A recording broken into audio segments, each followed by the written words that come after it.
Isang maaliwalas na umaga nga pala sa ating lahat mga kaprobinsyano. Kay ganda nga naman ng sikat ng araw ngayon. Talagang nakakaganang magtrabaho pagka ganito ang panahon. Ito at napabili na naman nga tayo ng isang bigis na bukawi o buho. Nabitin kasi mga kaprobinsyano yung nabili natin nung nakaraang araw. Kaya napabili ulit ako ng isang bigkes para matapos na rin natin itong ginagawa nating balag. Dati nga mga kaprobinsyano, ang ginagamit ko lang sa paggawa ng balag yung mga tumutubong punong ipil-ipil na kung saan ay pinuputol ko sa tabing irrigation. Dahil sa totoo lang ay itong aming lugar noon ay mapuno. Sabi nga sa akin ni Boss Commander nung bata pa raw siya, itong lugar daw nila ay para daw gubat. At talagang naglalakihan daw yung mga damo at puno. Pero sa 10 taong kong paninirahan dito sa kanila ay talagang marami na rin ang nagbago. Dahil wala na tayong makuhanan ng ipil-ipil, kaya itong buho na lang yung aking ginamit. Subok na rin naman ito ng karamihan. Kung sa tagal ay umaabot din naman ito ng taon. Tapos sinabayan ko na nga rin pala ng paglalagay nitong taling ipil na siya namang gagapangan ng tinanim natin na sitaw sa pagitan nitong okra. Dahil mainit na nga ang sikat ng araw, ito't mamamahinga muna tayo. So nung lumilim ako, bigla naman kumulimlim ang panahon. Kaya bumalik ako agad dito sa aking munting gulayan. Bigla ko namang napansin itong mahahabang bunga ng aking tanim na patola. Saktong-sakto nga ito mga kaprobinsyano at wala pa tayong ulam pananghalian. Tapos natanaw ko nga rin itong aking malagong puno ng malunggay. Kaya binawasan ko na rin. Tapos itong aking siling panigang na pailan-ilan ng bunga. At dagdagan na lang natin itong siling damoho. At para mapasarap natin yung ating ulam, kukunin natin yung ating panahog na karne na talaga nga namang fresh na fresh pa. Charan! Ang mahiwagang karninas!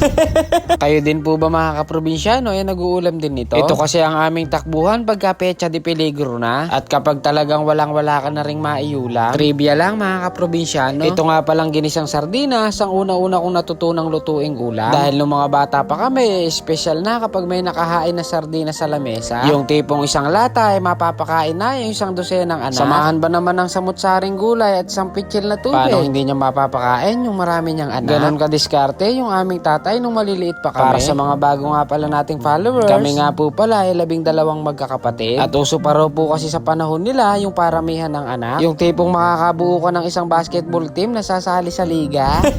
Abe, sa totoo lang mga kaprobinsyano, mahirap lang talaga ang buhay namin noon. Pero dahil sa sardinas, nakakasurvive naman sa araw-araw. Kaya hanggang ngayon, hindi ako nagpapawala ng stock nito. Dahil alam nyo naman, hindi sa lahat ng oras ay masarap ang ating ulam. Kaya sa mga hindi kumakain nito, pasensya na at makikiraan lang po. Hindi ko na nga dinitalya yung pamamaraan ko ng pagluluto nito. Dahil alam ko naman mga kaprobinsyano, nakaramihan sa atin ay alam na ang pagluluto nito. Kahit ganito nga lang ang ating pagsaluhan, basta masaya ang pamilya, napaka-goods na. Lalo na kung ikaw ay nakatira sa bukid. Talagang ramdam mo ang simpleng buhay. Sa dami nga ng ating naging kwento, eto at luto na ang ating ulam pananghalian. Ginisang karninas with matching patola at dahon ng malunggay. Dahil okay na, itikman muna natin.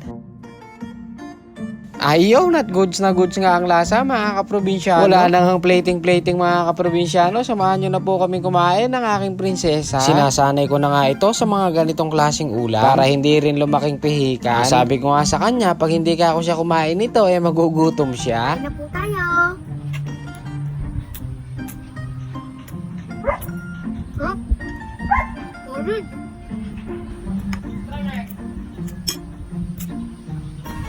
Ito pa lang po ulam namin. Masarap po. Kahit sardinas lang po. Kain na po tayo mga kaprobinsyano. Tom Jones na kaming mag-ama. Kain po tayo. Solid yung ulam natin. Kahit simple lang mga kaprobinsyano, talagang mamimiss mo ganitong ulam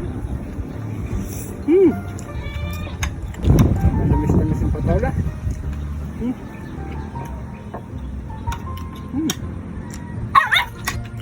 Ito naman gagawin ako kumain. Sarap. O, paano ba yan mga kaprobinsyano? Kahit expired na yung ating kwento, sana na-inspire kayo sa aking buhay. Hanggang dito na lang po. Maraming salamat sa suporta. Bye!